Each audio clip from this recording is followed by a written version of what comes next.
The college football experience, West Virginia Mountaineers 2023 season preview episode on the Sports Gambling Podcast Network is brought to you by our very own Patreon. Yes, score exclusive perks, content, and contests, including our NFL win totals contest with $1,000 prize. Join today at sportsgamblingpodcast.com/Patreon. We're also brought to you by Game Time. Download the Game Time app to get last minute tickets at the lowest price guaranteed. Make sure you use the promo code CFBX for $20 off. What are you doing, folks? CFBX for $20 off. We're also brought to you by DraftKings Sportsbook. Yes, download the app now and use the promo code SGP. New customers can score $200 in bonus bets instantly when they bet just $5 on any college football bet. Only on DraftKings Sportsbook with the promo code SGP. And remember, as always, folks, to let it ride. Hey, this is Derek Stevens. I'm the owner of Circa Las Vegas. You're listening to FGPN. Let it ride.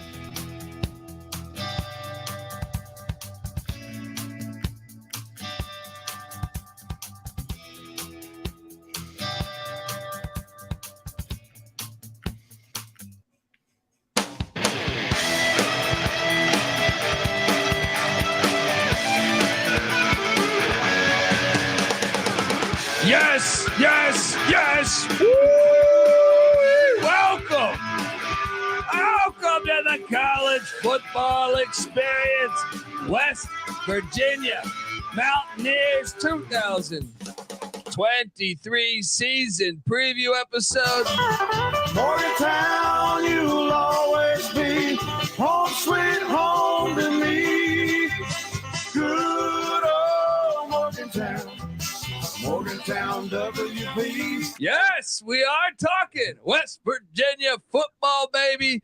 Look, if you're wondering who the hell you're listening to, my name is Colby Swig Database Dan, aka Pick Dundee. That's not a pick. This is a pick. He was raised in the land down under, where a man thinks on his feet, speaks with his fists, and lives by his wits. When Dundee happened, he was a superstar. I'm probably drinking too much and celebrating too much and not sleeping. Would have killed a normal man, but no, that's gone. The medical advice I got from that was like being hit by lightning. Pretend it never happened and get on with your life. Woo! Woo! Here we are, critical year. Shout out to Graham in the chat. This is the college basketball experience, guys. Talking football. Let's go. Yes. Got to keep it in family when it's West Virginia football we're talking about.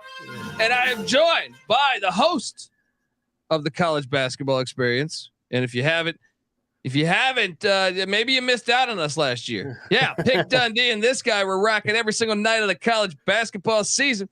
He's also the host of the brand new Big 12 experience. Remember, folks, the Big 12's got like 87 teams in it now. All right, starting next year. But subscribe over there. And yeah, he's also the host of the Ryan and Rush Show. Former video coordinator for Bob Huggins and Frank Martin. Give it up for Moneyline Mac, a.k.a. Ryan McIntyre. How you doing, brother? I'm doing good, Dundee. Good to be back. Happy 1 year anniversary because I made my college experience debut on this very preview last year. And yeah, I think we did a couple shows between now and then. So happy anniversary and ready to talk some Mountaineer football, man. Yeah, big time year, critical year. You have this, new athletic director. I think you're also getting a new school president, correct? Yeah, Gordon Gee retires in 2025, so we still have another year to go. But yeah, he's on his way out. So Neil Brown, former Troy coach, had great success at Troy. I think if you ask anyone that covers college football, they would say between him or Tom Allen at Indiana, if they had to place a wager on the first coach to potentially be fired or the hottest seat, maybe that is a better way to say it. Cause I don't wish unemployment for Neil Brown. If anything, I like Neil Brown, but, what's the pulse of, Morgantown here with the Neil Brown era? What, is 6 wins? Does that preserve his job perhaps? Or you think it's gotta be 7? It's gotta be 8. What do you think? I think if he gets to 6, and it depends on who he beats. I think we talked about that last year too. There's a certain school that everybody wants to beat. They're on our schedule week number 3, and we'll talk about that game here in a little bit. 2 rivalry games. You got week number 1, yeah, 2. Yeah, but the one in week 3 is a little more special to people around here. But I mean, you look at it: 22-25, 14-21 in Big 12 play in his 4 years. Headed into year number 5, I think you hit the nail right on the head. Everybody likes Neil Brown. Everybody wants him to be good. It just hasn't worked out. They've struggled to have an identity, whether it's been on the offense or defensive side. One year they're good offensively, they're not good defensively. His most successful year was the COVID year, and they were good defensively, but not very good offensively. So I don't know, man. It's been a weird tenure. I'm hoping that this team has an identity though, and that would be running the football behind this good offensive line. Yeah, it's a big time year for Neil Brown, and I've already heard rumblings. And I like I said, I don't want to wish unemployment on Neil Brown. I hope that works out this year. We're going to talk all about it, but I have heard rumblings. Jimbo Fisher's from West Virginia. Rich Rodriguez can come back to his alma mater. I've even heard Urban Meyer at West Virginia. The shoe would fit. I mean, there's just a lot of talk out there. And look, let's not fire the guy yet. All right, come on, folks. We're gonna break down the WVU offense, defense, special teams. Go look at the transfer portal, and also we're gonna go game by game on the Mountaineers schedule. But before we do all that, I want to tell you that the college football experience, West Virginia Mountaineers 2023 season preview is brought to you by Game Time, the Game Time app. Yes, buying tickets to your favorite events shouldn't be that stressful. Should not. But let me tell you, it can get stressful. All right. Let me just paint a picture. Maybe you're just, going up to Morgantown for the weekend for the backyard brawl, and you just think, I'll get a ticket at the window. Good fucking luck. All right. Good luck. All right. You're going to be doing Jaeger bombs in the parking lot, whether you want to or not. And then all of a sudden you're going to be asking people, hey, you got an extra ticket. Good luck. All right. You got to figure this thing out. You need the Game Time app. All right. Cause Game Time's the fast and easy way to buy tickets for all sports, music, comedy, and theater that is near you.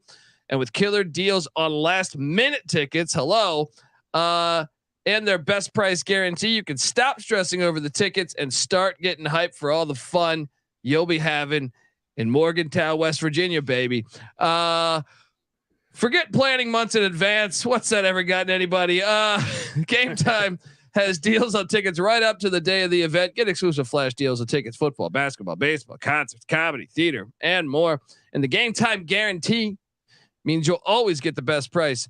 Look, if you find tickets in the same section and row for less, Game Time will credit you 110% of the difference. Snag the tickets without the stress with the Game Time app. Download the Game Time app, create an account, use the promo code CFBX for $20 off your first purchase. Terms apply. Once again, create an account. CFBX is the promo code, $20 off. Yes, download the Game Time app. Last minute tickets, lowest price guaranteed. We're also brought to you by Underdog Fantasy. If you listen to our DFS episode, we have a DFS episode out for week 0, folks. Go listen to it. And every single week of the season, actually certain weeks, you'll be getting multiple DFS episodes. But so go check out all of that. But we have a segment where we talk about great plays on Underdog Fantasy. It really is fantastic. Besides that, you also, come on, it's late August right now. And you know what that means? Time is running out for you to get your fantasy football team together. All right. So hop on over to Underdog Fantasy. Get championship ready for your home league by trying out Best Ball on Underdog Fantasy. All you have to do is, I don't know if you've ever done Best Ball out there, world, but it's a live snake draft, no waivers, no trades. You set it and you forget about it, and boom, Underdog does the rest. And you check this out. You want to try it out. All right. You should try it out because Underdog's Best Ball Mania tournament is the largest fantasy football contest of all time. $15 million are at stake. Whew. Including an absurd $3 million going to the winner. Do you have what it takes to win it all, folks? The time is now, and look, the door is shut. Now, I've already done my college fantasy football draft. I got my NFL fantasy draft this weekend. All right. The door is shutting because the last time you can get in on Underdog Fantasy is September 7th. So it's right around the corner. Visit underdogfantasy.com or find them in the App Store and sign up with the promo code SGPN to get your first deposit doubled up to $100. That's underdogfantasy.com. Promo code SGPN. Concerned with your play? Call 1-800-GAMBLER. All right, we are back on the college football experience. And by the way, we will have Michael Barker, aka College Football Campus Tour, on the show to talk about his travels to Morgantown. And we're gonna play that in a little bit, but it was funny. I had forgotten that I had been to a football game in Morgantown. How the fuck does that happen? That you know how that happens? By drinking a shit ton of alcohol. I got pepper spray too. I almost forgot that. You know what I mean? So you'll hear from Michael Barker, aka College Football Campus Tour, in a little bit here. But let's talk about this West Virginia transfer portal, because we try to grade the transfer portal these days. When we started doing this podcast 5, 6, 7 years ago, we were doing nothing. It was just simple. Maybe talk about what Kelly Bryant. Oh, Kelly Bryant transfer. There's one key transfer. Now it's like the 405 freeway over here. So departing Morgantown, heading elsewhere. Damn, there's a lot of people, man.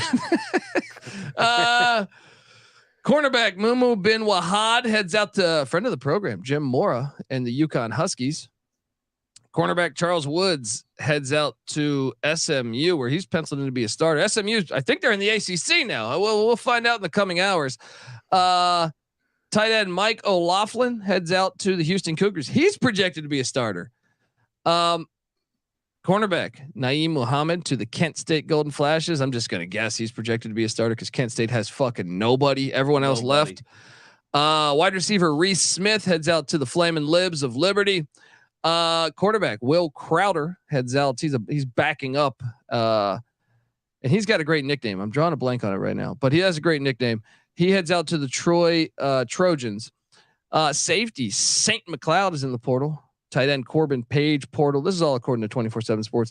Cornerback Tyron Woodby portal. Quarterback JT Daniels, former 5-star.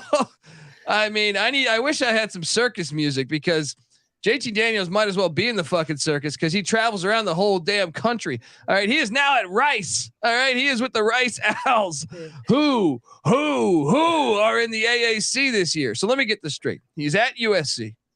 He bounces over to Georgia, where he went undefeated as a starter, might I add. He didn't lose a game at Georgia. Then he goes to Dub V, and now he's at Rice. Holy shit. Welcome to He's college as old football. as Tom Brady. Yes. Yes. Unbelievable. Offensive lineman Jordan White. He also heads out to the Flaming Libs of Liberty. This is a critical loss here. Wide receiver Caden Prather heading to the Maryland Terrapins. He's penciled in to be a starter. Defensive lineman Jordan Jefferson heads out to LSU. This is a substantial loss. Yep. I mean, they're getting fucked up in the portal here. Offensive lineman Chris Mayo heads out to Eastern Michigan, heading over to the factory.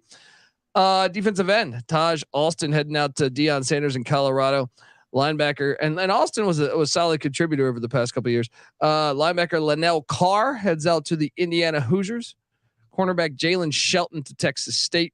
Offensive lineman Dylan Ray in the portal, and defensive end Eric Burton is in the portal. Cornerback Caleb Coleman is going to Texas State, and then Tony Mathis, who's projected to start now with the Houston Cougars, and the used car salesman Dana Holgerson. Dude, I haven't read who's coming in, but I almost feel like it's impossible to grade this as a win.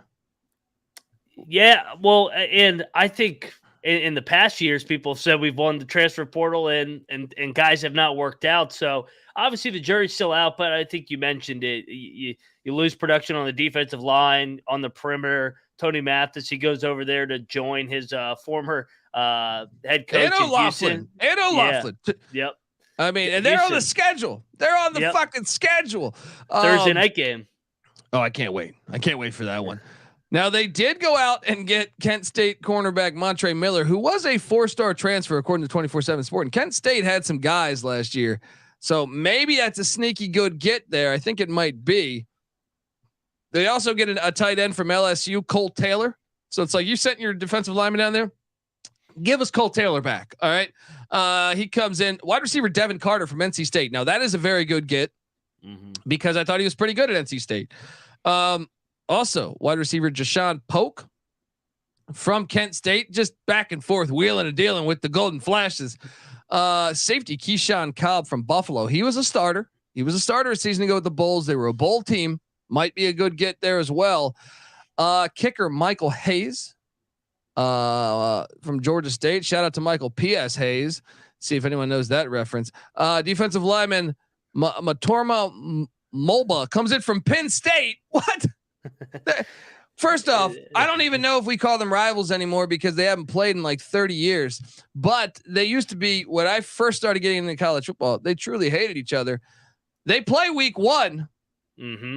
I mean, that's a nice get, I guess.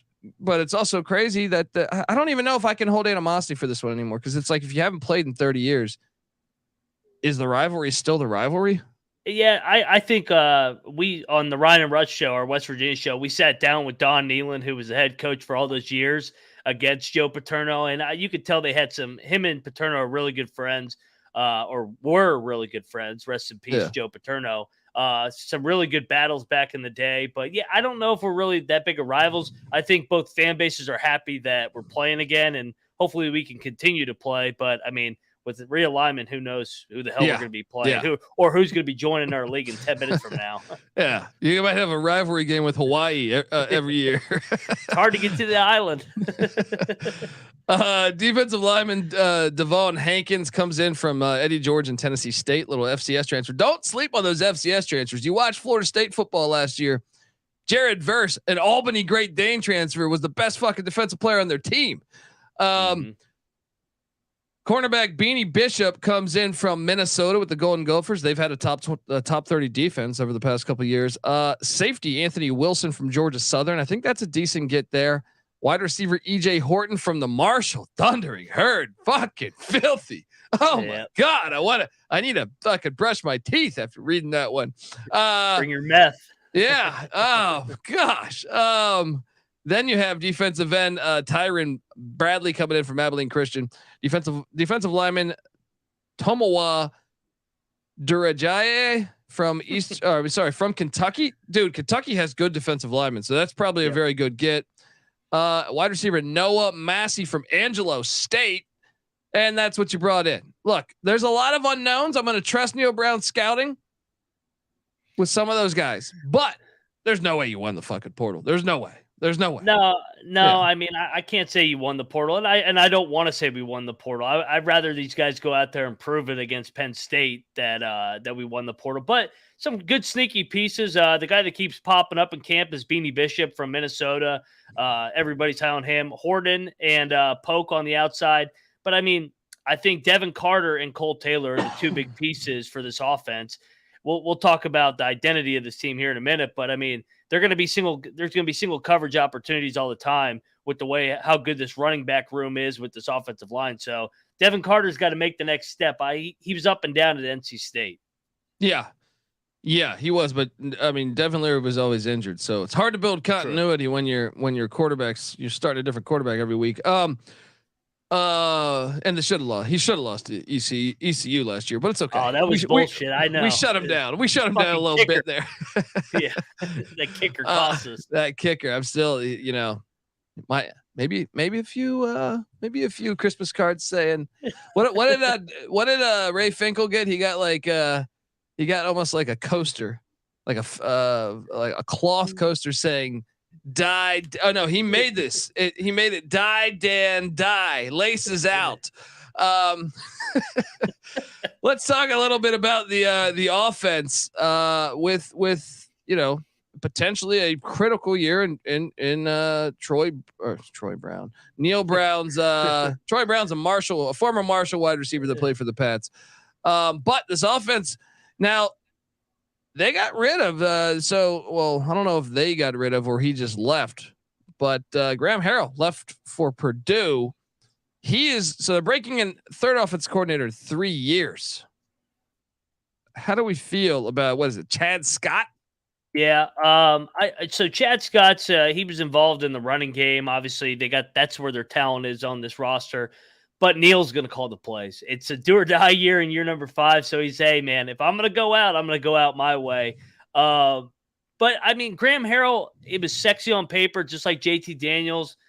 But I think that they didn't embrace who they should have been offensively last year. I thought they should have ran the ball more. It's going to be a common theme with me on the show. Anybody that's listened to us over at the Big 12 college experience. I talk about how West Virginia needs to run the football every single down like Army and Navy. But I just think that they threw the ball too much. He's an air raid guy from his Leach days at Texas Tech. So the fit wasn't right. Yeah. Yeah. I'll agree to that. I thought he's a good coach. He's just not a fit. Yeah. I thought it was a strange hire. So last year, JT Daniels was the starter for a little bit, and then they went to Garrett Green. I want to talk about Garrett Green, but look, I'm going to rattle off last year's stats with Graham Harrell. They were 49th in scoring offense, 51st in rush offense, 70th in pass offense, 56th in total offense. When they made that switch from JT Daniels to Garrett Green, I was impressed, man. I kind of like Garrett Green's game. He's kind of Taysom Hillish. I feel like just I mean, he was running the hell out of the ball. I really liked, I know he just completed 55% of his passes, but I think he only started a couple games too, but I like what I saw out of Garrett Green. I know they also have Nico Marichal, I think it is. Marchal, yeah. Okay. Marchal. Yep. Yeah. Is Green the for sure starter here? Yeah, Neil's kind of hinted that he knows who the starter is. He won't give it away, but I mean, shit, he didn't even name JT the starter till Narduzzi called him out for it. It's gonna be Garrett Green. It's you mentioned it. I mean, Garrett Green came in the last 3 games. They go 2-1. They beat the Oklahoma schools, and their only loss is to K-State. So kind of switch up their identity, ran the ball more, and he's a dual threat guy. And you mentioned it. You like him because he's a gamer. I mean, he's gonna fight for extra yards. He's not a pussy. That's how you're supposed to play quarterback. That's how you're supposed to play quarterback. Not the JT Daniels way. In my opinion. Correct. In my opinion. Yeah. If he needs 2 yards to get the first down, he's diving head first, whether he gets a concussion or not. He's leaving it all out there. There we go, folks. We'll be dead in 100 years. What are we doing? Fucking play to win. All right. The run game, as you alluded to, Green is a part of that run game. Assuming he starts, they have CJ Donaldson. Folks, I played DFS last year, and for some reason DFS kept listing CJ Donaldson as a tight end, and I would play the fuck out of him. and the guy was a stud. The guy is a stud. He comes back. He was just a freshman a year ago. He popped off screen to me. I know they also have Jalen Anderson and Justin Johnson. Who do you think the starting back is? It's going to be Donaldson, right? But this is a really good room, right? It's a really good room, and I mean, CJ Donaldson got hurt, but he came right on the scene right away against Pitt, who's always good in the trenches. As much as I can't stand Pitt, they're always good on the defensive line. Yeah, and he ran for over 120 yards in his first game as a running back. You mentioned it, Anderson and Johnson. When Donaldson got hurt in the middle of the year, those guys each had a 100-yard game. The guy that's kind of been they're calling him the Swiss Army knife or whatever the term is, Jaheim White, freshman. So we'll see how they want to utilize him. They, if you remember way back in the day, how they used Noel Devine, that's how they're talking about just getting the ball to him in space. So yeah, a little Rich Rod reference there for you, Dundee. Oh, I like it. I like it. The receiving core is brand new. Everyone either graduated or left. I mean, at least from a starting perspective, Jeremiah Aaron, I think, is penciled in to be one of the starters. He did play in 11 games a season ago. I know they also have Rodney Gallagher, a freshman they're excited about. Wide receiver Cortez Braham is a senior that played in 11 games. I think they're counting on him to start. And then obviously Devin Carter and Jashawn Polk coming in. How do you feel about the wideout room? Because that seems like a little bit of an unknown. Yeah, it's definitely unknown. But I mean, the positive is they're not going to be asked to do all that much because they're going to run the hell out of the ball. So Devin Carter's got to take the next step. You mentioned Jashawn Polk. He's a speedster from Kent State in our Gold Flashes trade that we did in the portal. But a lot of, like you said, a lot of unknowns. The guy that keeps popping up in camp is Gallagher, the freshman. They're really high on him. They said he's going to play. So, and then Horton from Marshall. So we'll see how this room shakes out. I think it could go a lot of different ways. You could say there's a lot of depth, but there's not really a guy that's for sure going to play other than Devin Carter, I think. Yeah, and the tight end position, I see Cole Taylor, the LSU transfers, penciled in to start. At least that what I'm seeing. I know they also have Traylon Davis, but that's interesting. The offensive line. This is why you should be encouraged. Yes, the offensive line returning everybody. Yep. everybody, they have like a 6-man rotation because Jaquay Hubbard even played a lot of minutes there. Okay, now I'm buying into it. And look, if you saw Neil Brown at Big 12 Media Day, he thought that he said, "Oh, we're picked last." It was almost a little Biff Poggi shit. It was like, what? Why are we picked last? It's going to be fascinating, and we could talk about that. I want to talk about the defensive ball or defensive side of the ball, but let's hesitate for a second there on that and talk about Neil Brown, because I do feel like there is a little bit of nonsense regarding everyone. I think everyone thinks they're ass. This team is not ass, in my opinion. No. Like, okay, they didn't have a good season last year. Fair. There's no denying that. It was not the way Neil Brown wanted to have his season. But at the same time, you look at, I remember the TCU game. I mean, TCU played in the national championship and the final score says 10, but TCU ran it up with like 10 seconds left. Bad beat. Yeah. Oh, brutal beat for the gamblers out there like myself. And, but you look back at a year ago, that 10-point game, I consider that a 1-possession game. That was a 1-possession game against a team that played in the national championship. I thought they should have beat Pitt. Doesn't throw the pick 6. I thought they should have beat Pitt in the backyard brawl. So they lose by 1 there. They lose in overtime to Kansas. Now I know the final score says 13. Kobe Bryant took a pick 6 back in overtime. I mean, that could have easily been a win. Okay, the Texas game, sure, got your ass kicked. The Texas Tech game, sure, got your ass kicked. Even the Iowa State game, got your ass kicked. But I just feel like you get that win against Pitt or Kansas or TCU, and all of a sudden you're talking about, let's just say you go 2-1 in that, then it's a 7-5 season. People are happy. So I don't know. I don't think they're as bad as what the media is making them out to be. No, honestly, I think it's ridiculous that they were preseason 14th. I think it's such a public narrative right now, which I'm actually personally happy about. I don't want to be pumped up by the media. I'd rather sneak up and pick some people off. But you mentioned it, man, like they had no business losing the pick game. Yet the pick 6 is what everybody remembers. But Neil also punted on 4th and inches when they're up 7 on Pitt's 4-yard line. I'm like, bro, go for it and put the game away. You're 1-0. They should have beat Kansas. They were up 14 in the middle of the second quarter. Kansas obviously was really good, but yeah, you mentioned they probably should have been 7-5. And what could have went wrong last year, and they still managed to sweep the Oklahoma schools and finish 5-7. So also beat Baylor. It wasn't like they were a terrible fucking team. You know what I mean? I keep saying this to everybody. Everybody's like, "Do you really think they're the worst team?" I said, "You don't have 3 of the top 10 best offensive linemen in the league, and you're the worst team in the league. That doesn't happen. So they're better than what everybody's projecting them to be." Let's take a look at this defense and I agree. Jordan Leslie, 30-year DC here, 115th in scoring defense a year ago. And look, I want to add this: the previous 2 years, West Virginia's defense was really good. Mm-hmm. Last year, I don't know what the hell happened, but 115th in scoring defense, 66 against the run, 110th against the pass, 97th overall.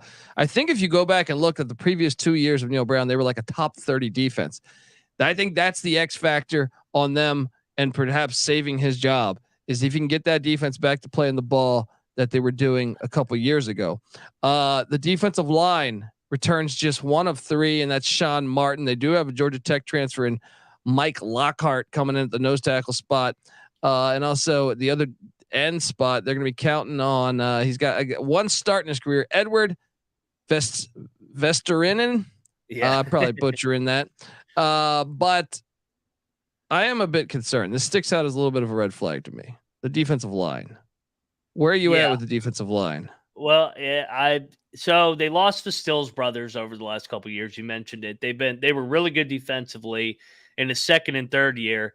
They've got to be good on the defensive side, especially in the front 7. If you're going to marry your running game with a good defense, that's the only way this is going to work. You can't be really good offensively and then just get gassed for 5 yards of carry like last year. I think they gave up 150 yards on the ground at one point last year. So, it's a concern. I think they have enough bodies to patch it together. And I know it's camp talk, but they think this is another underrated group because they think they have enough bodies. But like I said, you got to show it to us. This is your number 5 now. Yeah, agreed. You got the Tennessee State transfer too, Hawkins. Maybe he ends up being better than him. 26 starts there in the FCS. They have a lot of bodies. Yeah, the linebacking core does return 2 of 3. Jared Bartlett and Lee. Oh man, how do I Capoga? Capoga, yeah. Capoga.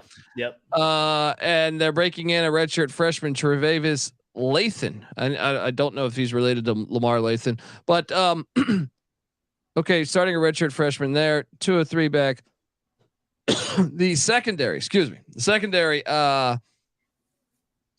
I mean, this is everything. You guys were 110th in pass defense last year. Montre Miller, the Kent State guy.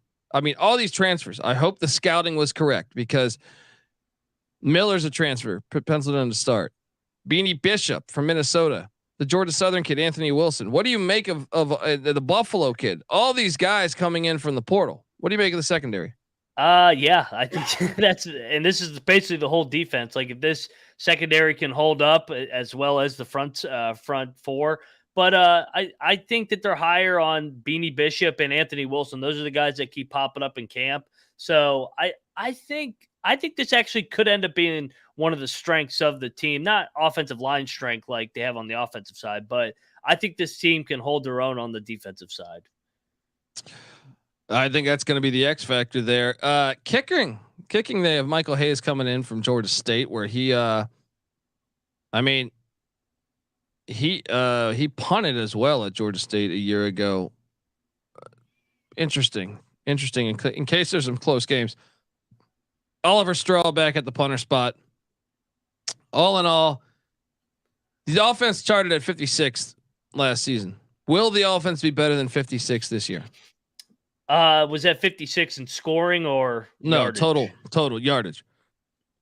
I would say they got to be around that top 40 range. I think they will be better, but I think it's more of a ball control rather than playing fast like with Graham Harrell. Defensively, 97th in total yardage. They got to get better. I think that's the real X factor. If the offense goes 56 again, I think if the defense does its job, you'll be bowling. If they don't, he's going to be looking for a new job. Do you? Let's talk about that for a second. At 6-6, do you think he's fired? See, they got 11 Power 5s on the schedule. I know you put out the graphic a couple months ago, the teams with the hardest schedule. I mean, you play a Big 12 schedule and you got Pitt and Penn State on the schedule. I mean, there's no cupcakes on the schedule at all. I think 6-6 actually gets him another year. I'd probably am in the minority, but I think it's really, really hot. It comes down to the wire. 7-5, I definitely think he's fine. Yeah, I think the reason why 6-6 might get him fired is just the new athletic director wanting his own guy. But Ren. But you know, I think 6-6 you're bowling. If you win the bowl game 7-6, I'm with you. Should keep him. Yeah, it also depends who else is out there, maybe too. You know, there's a guy in Jacksonville right now, Alabama, that Mountaineer fans might know. Yeah. His name is Rich, and he's looking to get rich again. All right, folks. Before we get to going game by game on the Mountaineers schedule, as I'm having a hard time talking, I feel like I got some shit in my throat. Want to tell you that the college football experience is brought to you by DraftKings. We've waited all year long, and the time has finally arrived. College football is back, people. And so are the traditions, the tailgates, and the great offers from DraftKings Sportsbook. Right now, new customers can get $200 in bonus bets instantly when they bet just $5 on any college football bet. Yes, Rich Rod, let's take him. Week 0. I know it's a couple days away. Let's take him though. Kick off the new season with the DraftKings Sportsbook. Download the app now and use the promo code SGP. New customers can score $200 in bonus bets instantly when they bet just $5 on any college football bet. Only at DraftKings Sportsbook with the promo code SGP. Gambling problem? Call 1-800-GAMBLER. See DraftKings.com/sportsbook for details and state-specific responsible gambling resources. Bonus bets expire 7 days after issuance. Eligibility and deposit restrictions apply. Terms at sportsbook.draftkings.com/football terms. We're also brought to you by Sports Gambling Podcast Patreon. Make sure you check out the Patreon. Sign up for the Patreon to get access to exclusive contests, including the NFL Win Totals contest with $1,000 first place prize. Look, and the guys just recorded their first sports gambling podcast, Stories podcast, just for the patrons, chronicling the birth of the Sports Gambling Podcast Network. There's even a Discord channel just for the patrons. The Sports Gambling Podcast has and always will give out free picks. Don't get it twisted. We're not sitting there trying to charge you for our picks, even though our picks have been fire. The Patreon is a great way to support the network and fight back against corporate gambling. SportsGamblingPodcast.com/Patreon. That's SportsGamblingPodcast.com/Patreon. All right. If you're watching on YouTube, YouTube.com/The College Experience, subscribe first off, but, and also all of our podcasts. All right. This is the College Football Experience. I also host the FCS College Football Experience. Maybe you want to know about the Duquesne Dukes coming into town. All right. Check out that pod, but also the College Basketball Experience. Myself, Moneyline Mac here. We host that. Subscribe. Obviously, West Virginia's got a pretty loaded team coming into the season. The College Baseball Experience. Dub V. Great baseball season a year ago for Dub V. Check out that with Noah Beanick and myself. And now we have the Big 12 Experience. It's the Big 12. Folks, I'm talking to West Virginia fans here. Moneyline Mac hosts the Big 12 Experience. They're going to talk Big 12 football, basketball, baseball. You got to check it out. And he's a Dub V grad, so you're going to get might get a little home cooking. All right, get on over there. Over under on eat shit pick references per episode, probably at around 17. Whatever it is over. I think that was already in the chat for basketball. They go, how many each shit pit references will be in the 23-24 season coming up? So I can't wait for hoop season, but yeah, we got football to talk about before then. Yeah. So look, subscribe to that podcast. All those podcasts that I just rattled off, independent podcasts. All right. So go out, Spotify, iTunes, subscribe, give us a 5-star review, get out there. We come together as one on YouTube, youtube.com/The College Experience. Subscribe, tell a friend. So look, if you are watching from YouTube right now, you see, shout out to our graphics department, Cam Kerr doing the Lord's work. Win total sitting at 4.5. I know you're a Dub V guy, but I mean, is that insulting or is that just, you thought it should have been 5.5 judging by his track record? Yeah, I mean, I thought last year was as bad as it could have been, and they still went 5-7. So I already bet over 4.5. So I'm liking where I'm at. I like my chances. Well, let's get into it because the season is right around the corner. Week 1, this apparently used to be a rivalry. It's not a rivalry. We're trying to make it back into being a rivalry. West Virginia at Penn State. It's been 32 years since they played. What the fuck is going on with this? What the hell's going on? Penn State's a 21-point favorite. I laugh at that. Take the fucking points. Are you kidding me? I think you can even find a 22 out there. Penn State. I still say Penn State wins, but 22 points. Who you got? Broadway Joe quarterback? What's going on? This is wild. I when I saw it was up to 20, I was like, man, I mean, Penn State, new quarterback. Yes, he's talented. Alar, however the hell you pronounce it. They're talented, but man, Colby, they're getting a lot of fucking hype right now. And they're already talking about 22 points. Yeah, they're already talking about Ohio State and Michigan games. I'm like, easy, man. You got 8 games before then. I think this is the first game where the new rules where the clock doesn't stop when you get a first down could benefit West Virginia and keep them in the game, run the ball, play some ball control, keep away. I think Penn State wins, but I think you got to smash the plus 20 or whatever it's at now. Take the points. I will say this. Penn State did beat the Ohio Bobcats, who won 10 games, by 36. They're good. Last year. They're good. They also beat Auburn by 29 last year and Central Michigan by 9. Oh no, that was only 9. They only beat Central Michigan by 19. You're telling me you can't cover that? They only beat Northwestern by 10, Purdue by 4. Give me the points all day. Give me the points all day. Hey, and Franklin's known to lay an egg or two in Happy Valley every now and then. You think of the Illinois game that one year, the 2-point conversion off? Yeah. That's true. It's going to be, that'll be a fun game to watch. So that's week 1. I'm still taking Penn State to get it done. But so you got Penn State winning that, right? Yeah, I got Penn State by a touchdown. Yeah, it's hard. It's a tough place to win though. They're Place better. the fans show up. So 0-1, and now the Duquesne Dukes. I love this game. Look, if you're gonna play an FCS, I feel like you got to give me something regional right up the road. You get back to back. You get to say fuck you to the city of Pittsburgh. Two Twice. different weeks. Yeah. Home to Duquesne here. The Dukes. Look, Duquesne's. They're not terrible, but they're not good either. So this is an easy win. I'll say by about 49 points. 1-1, right? Yeah, it's an ultimate sandwich spot with Penn State and Pitt. But yeah, if they don't win this game, my God, they win. Yeah, that's how you get fired. You lose that game. Yeah. Well, or you lose this one because the backyard brawl has not occurred in Morgantown, West Virginia. And how many years now? I think it's like 15, 16 years, 12 years. 2011. 12 years. Okay. Yep. Now it's back. It's in Morgantown. You know what's funny is I was doing the Pitt preview or the ACC preview with NC Nick, and I said I think Pitt's a better football team, and I really do. But then I thought about last year, and I'm like, this is in Morgantown, and I got to thank NC Nick because he goes, yeah, they're not going to win in Morgantown, and I go, you're right. I will take West Virginia to beat Pitt here. This is the one that Pitt, I think Pitt's going to be pretty good this year, but this game hasn't happened in a long time, and the city's going to burn fucking down. Give me Dub V to get this dub here, 2-1, and I don't even need to ask you, right? No, you don't need to ask me. Everybody in the world knows where I'm going on this one. I'll be in Morgantown for this one. It's going to be 7:30. They already announced that it's prime time.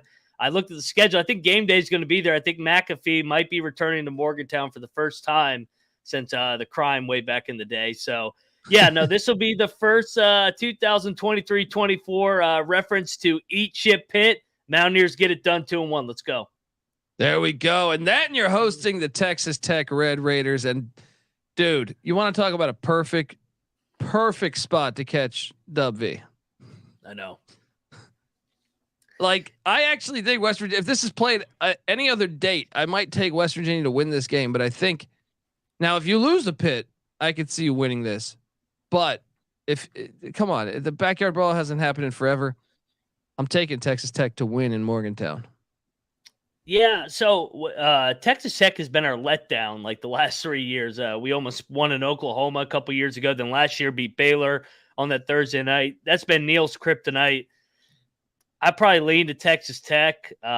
Just they, I mean, they're really good, and Joey McGuire's year number 2. So, but but if they lose to Pitt, I think the season's over. That's Neil Brown's career right there. They cannot lose that game.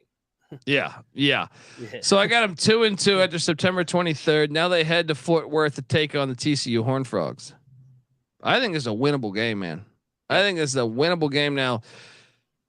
I guess I'd favor TCU by like a field goal, but I think it's winnable. Yeah, I think this is the first time everybody realizes TCU's not last year. Neil has beaten TCU every year but last year, and they should have beat them. I mean, and it was their best team in program history. I got the Mountaineers shocking the world here, 3-2. All right, I'll join you on this one. Let's go. But 3-2. The next one's good. 3-2. They get a bye week, and then they're at Houston on a Thursday night, taking on the Cougars. I'm not, dude. I got Holgerson winning this one, man. Yeah, he's the riverboat gambler. I just think I'm going Holgerson here. I mean, I think this game's fascinating. I can't wait to watch this game. I hope Neil Brown's still employed here at this point. Dan, I'm a big Dana guy. I love the Dana teams here. They were entertaining. He's pulling out all the trick plays for this one. I hate this game, so I'll go Houston. This is Dana's Super Bowl, so 3-3 for me. 3-3, and then they're home to Oklahoma State. You did beat Oklahoma State a year ago, but what the previous four times you played them, you lost. I got no idea. This is why the Big 12 is fascinating. I have no fucking idea who's winning this. Like I guess I would lean Gundy, but I'm talking a field goal game to me. Give me a win. Morgantown, far trip. What are you doing here? So Oklahoma State's like my team. I got them. I think they may win the Big 12. I think everybody's sleeping on Gundy. I had them at like 6-0 at this point. So I think they lose their first game, and it's going to happen in Morgantown like it did. I think it was like 2014 or 15. We burned couches that night too. So I'll take the Mountaineers 4-3. You guys burn couches if you fucking, you don't even need to win a football game. It could just be for any reason, right? We'll burn couches against Duquesne too. Yeah. Yeah. All right. I'll join you there, even though I don't feel great about it. That's why the Big 12 is fascinating. It's a Big 12. Yeah. So I got them. Wait, 1, 2, so 3, 4 and 3 right now, I think. Yep. You go down to the Moon Bounce here in Orlando to take on the very Central Florida, very Golden Knights. Loss. So you mentioned it. I'm the host of the Big 12 Experience. I didn't realize how much they hate being called Central Florida or the very, That's very how it Golden became a Knights. thing, man. I know. For me, everyone always wonders, why do I say that? I'm like, this is 5 years ago I said that, and I'm trying to be one of the only publications like giving them a national championship. I'm saying, yeah, you beat everyone in your schedule. Everyone robbed you. I would claim it. There's so many other phony ones. So, and then they're just shitting on me for saying and I'm like, dude, fuck you. Your team for 20 years was the Central back in the day. When you picked up a magazine, you wouldn't find them under U. You'd find them under Central Florida, right? And they were the Golden Knights, right? For like 20, when they had Dante Culpepper, when they had Blake Bortles. So all of a sudden, you're just going to change it? No, fuck you. All right. But I'm 100%. I'm 100% with you. And I've called them the sleeping giant with the Florida ties. They got the Power 5 money. I think that place could really get going here at the Moon Bounce. Yeah, I got it as a loss. That's a bitch place to play, man. Especially this Florida Heat. Yeah, 4-4 for me. Yeah. So 4-4, and then they're hosting BYU. I do believe Rush Bishop is getting married. I know, fucking guy. He's getting married on a November Saturday. I know. What? Not a Sunday. Look. I even did the fall wedding, but I had to make sure it wasn't on a Saturday. Well, you can take the over on how many times I'm going to bust his balls that week leading up to it. Since I'm in the wedding, so yeah. Where is the wedding at? It's in Leesburg, Virginia, right outside Northern Virginia. Okay. Where we all grew up. Yeah. Yep. Okay. Well, wow. I mean, so you guys are watching this up. I'll be watching it. He may not be. He's got to entertain everybody. I thought you were going to be in the wedding. Right. I got my phone. You got to make sure the Wi-Fi is working that day. I got the Mountaineers, man. I think every time we play BYU, it's a hell of a game. Taysom Hill at FedEx Field the one time. I think we grinded out 5-4. Clashing styles here, by the way. I mean, I have no fucking idea who's going to win this game. Mormons or Mets? Yeah. I mean, I guess I'll go Morgantown because it's in Morgantown. 5-4. I'm with you. And that hits the over, folks. Now they head to Norman, Oklahoma for the final time, perhaps. I mean, I'll take Oklahoma to win. You? So last year I called for the Mountaineers to finally end the losing streak to the Oklahoma Sooners. I think they do it back-to-back. They almost won in Norman 2 years ago. I think they run the ball, keep it away like K-State always did to them. Oklahoma doesn't get to play K-State this year, which they always get their ass beat by. Mountaineers get it done in Norman, send them to the SEC. Let's go. I don't get to say horns down. I just say fuck Oklahoma instead. Yeah. Boomer Sooner out of here. Yeah. They are little bitches, Oklahoma. They're just like, we're going to follow Texas. Whatever they want to do, we'll follow you. All right. What do you think of Venables in Oklahoma this year? It's another mystery team in the Big 12. Yeah, I mean, obviously you could bring up the fact that they had all those close losses a season ago, but the defense was terrible, and that's his forte. I'm not as sold, but their schedule's favorable. Like I'm not as sold as them just being like when I saw the win total at 9.5, I did chuckle a little bit, but at the same time, you look at the schedule and you go, I guess I could carve out a path, but I mean, I don't know that they're that legit, but home to Cincinnati on November 18th. I will give this as a dub, and this will put it at win number 6 for me. But I'll say this: this is a dynamite like situation we have with this over. And so wait, do you have them beating Cincinnati on November 18th? Yeah, and that was going to be their final win at 7. By the way, if the scenario plays out that both of us had, we would party at Rush's wedding, hitting the over. Oh, that was that would win be number fantastic. 5. So yeah, we hit the over at his wedding. Final game of the season's at Baylor. I have them losing that game. So I got you sitting at 6-6, but I'll be honest. There's some big ifs. Yeah. Well, here's why I don't like touching this as much as I think this is gonna be a 5-7 and 6-6 team. If he does get fired, you never know how that shit goes. They could quit. They could, or they could play better. I don't know. I think this roster is probably 5-7, 6-6, right? But the question is if you pull the plug on the head coach, do they quit? Which, it happens a lot. It's not a WVU driven thing. This is like, or look at Texas A&M last year, a little bit of adversity. They're just like, no, we're going to quit on our team. Bobby Petrino at Louisville. You can go one by one. That makes me paranoid on taking the over. Do I believe the over is going to hit and I feel decent about it? If you told me Neil Brown's coaching every game all the way, you could even say he's fired by Baylor right before Thanksgiving, then I feel very confidently that the over is going to hit. The problem is they could fire him after the backyard brawl. They could fire him after TCU. They could fire him after Houston. And that makes it very slippery for me to want to take, like lock it up. That's the only reason why I won't lock it up, because the uncertainty there. I still think if you're telling me he's coaching 12 games or even 11 games, I think it's a pretty safe bet, but that's my fear. You've already bet this, I imagine.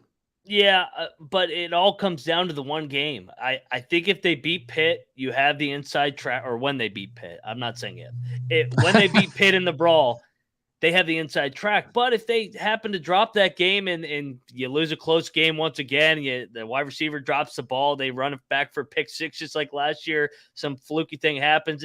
I mean, it's a rivalry. Anything can happen. Then I think they could quit on him. But I think it all comes down to September 16th with this over under. Because if they get out of that non-con at 2-1 and all they got to go is 3-6 in league play to get to the over, you got to like your chances. It comes down to that pick game. I feel like I'm a broken record, but I also think in the Big 12, like doing all these previews over there, you can flip a coin on 90% of these games. Yeah, it's the dude that and the top half of the Pac-12. For some reason. For some reason, like the Pac-12 just said, "Hey, we're gonna play every good game, from like Halloween weekend on." So it's like, you're sitting there like, man, I got no fucking idea. I mean, I think the Big 12 is the hardest conference to forecast. I think most people would agree. Folks, I'm on the over. Max on the over.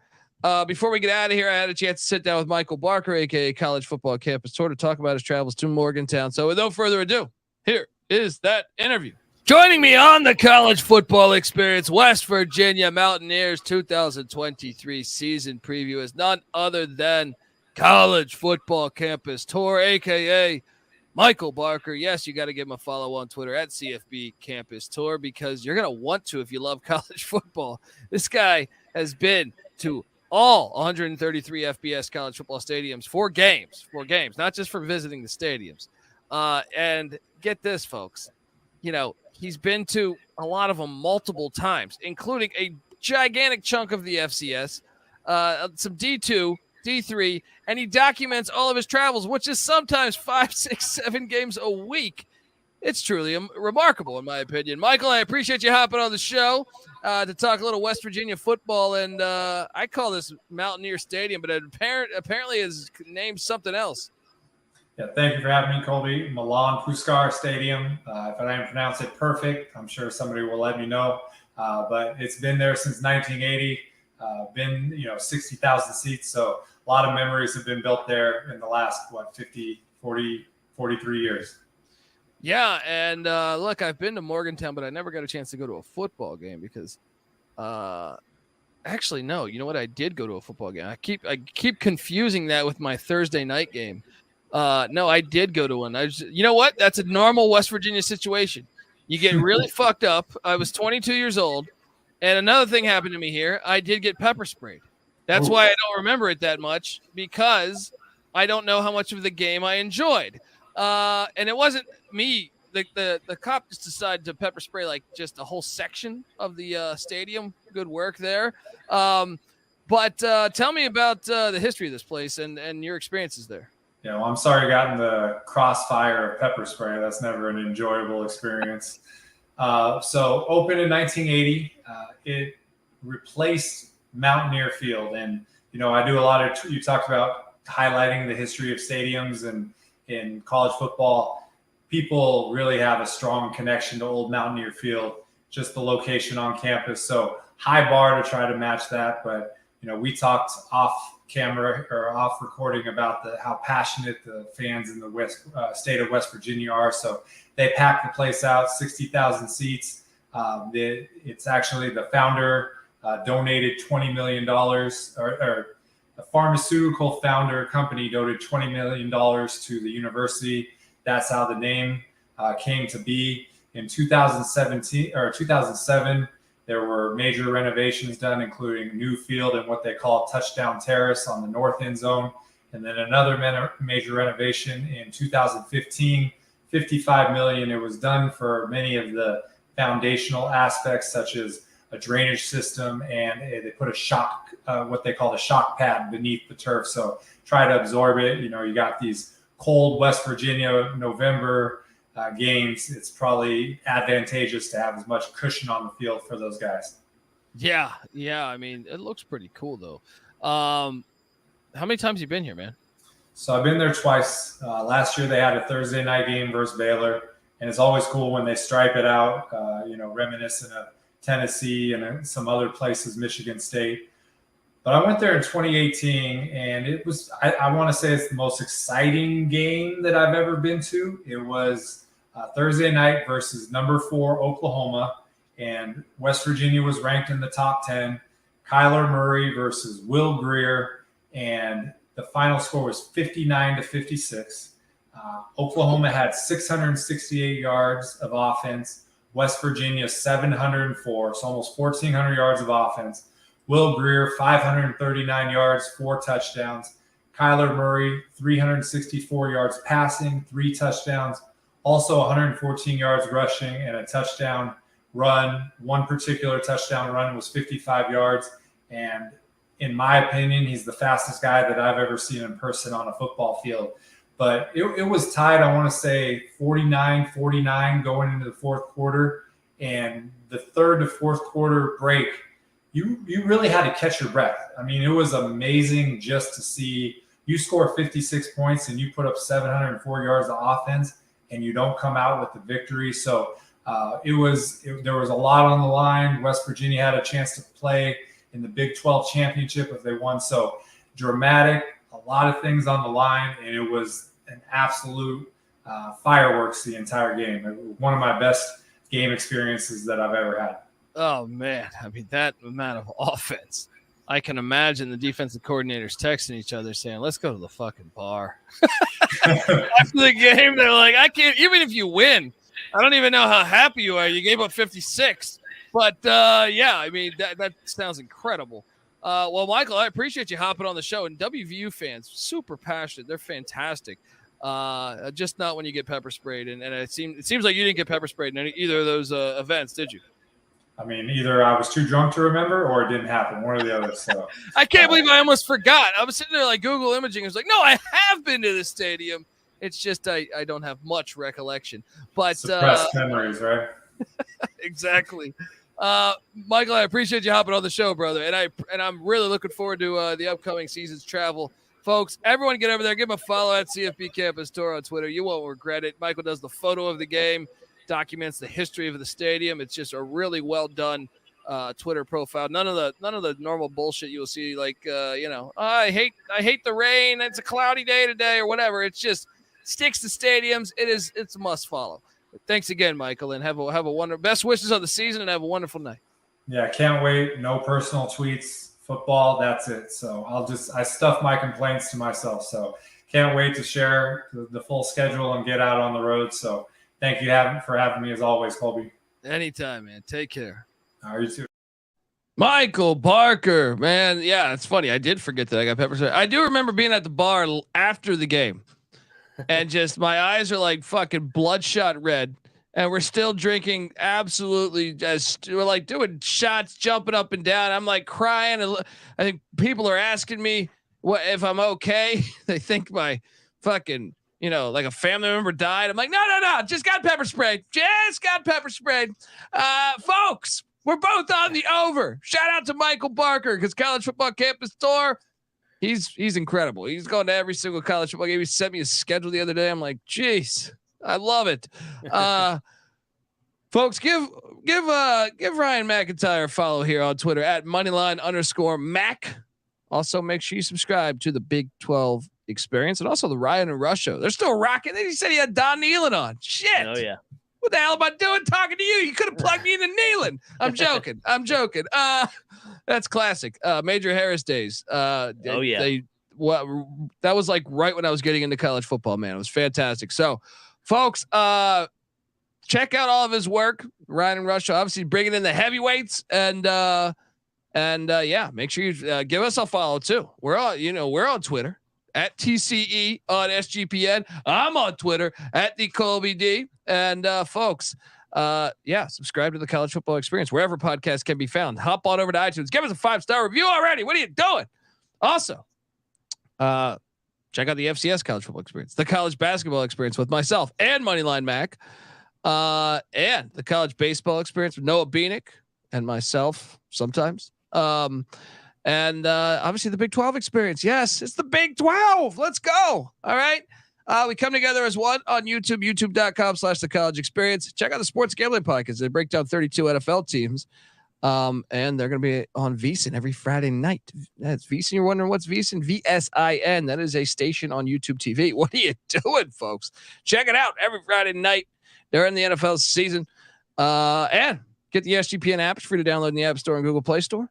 And hop in the Discord. Talk a little Dub V with us. All right. sportsgamblingpodcast.com/Discord. Until next time, folks, this is the College Football Experience, West Virginia Mountaineer style. You better start thinking about yours. And we out of here.